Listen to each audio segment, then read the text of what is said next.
আসসালামু আলাইকুম এভরিওয়ান। 1 ঘন্টা 9 মিনিট লেট হয়ে গেছে। আমার এই লাইভের পর আবারও এরকম কথা হবে। হ্যাঁ, এটা কেন হয়েছে জানেন? এবার চিত্রনায়িকা শবনম ইয়াসমিন বুবলির বেবি বাম্প নিয়ে মুখ খুলেছেন চিত্রনায়িকা অপু বিশ্বাস। ভিউয়ার্স, পুরো ভিডিওটি শুরু থেকে শেষ পর্যন্ত দেখে অবশ্যই আপনার মূল্যবান মতামতটি জানিয়ে দিন।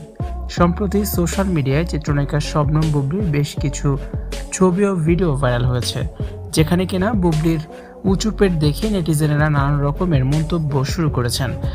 বুবলি প্রেগনেন্ট এমনই মন্তব্য করছেন সকলেই। এরপর থেকেই বুবলি শাকিব খানকে নিয়ে নতুন করে গুঞ্জন তৈরি হয় শোবিজ অঙ্গনে।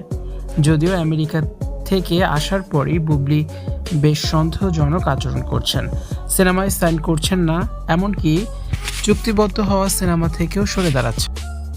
হঠাৎ করেই কাজ কমিয়ে দিয়েছেন এই অভিনেত্রী। এখন টুকটাক প্রমোশনের কাজ করেন তিনি, তাও খুব বেশি নয়। ব্যক্তি জীবন নিয়ে খুব বেশি কথাও বলেন না ক্যামেরার সামনে। আমেরিকায় শাকিব বুবলি একসাথেই ছিলেন প্রায় 2 মাসের মতো, যে কারণে সবাই দুয়ে দুয়ে 4 মিলাচ্ছেন। বুবলি এবারও শাকিব খানের সন্তান গর্ভে নিয়েছেন। ভিডিওতে দেখা যায় বুবলি নাচতে গিয়ে বেশ বেকায়দায় পড়ে গেছেন, আর তার বেবি বাম্প সকলের দৃষ্টি কেড়েছে। এদিকে অপু বিশ্বাসও বেশ বিরক্ত বুবলির এই কাণ্ডে। অপু বিশ্বাস তার ঘনিষ্ঠজনদের কাছে এই বিষয় নিয়ে দুঃখ প্রকাশ করেছেন।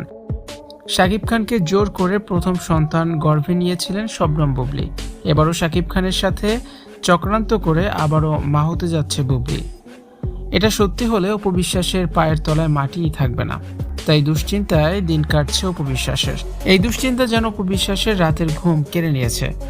শাকিব যদি আবারও এ ধরনের কাজ করে, অপু বিশ্বাস নিজেকে সামাল দিতে পারবেন না। জয়ের জন্য হলেও শাকিব খানের সঙ্গে আবারও সম্পর্ক জোড়া লাগানোর অনেক চেষ্টা করেছিলেন অপু বিশ্বাস। ভিউয়ার্স, বুবলি যে আবারও মা হতে যাচ্ছেন, তার বেবি বাম্প নিয়ে আপনাদের কি মন্তব্য?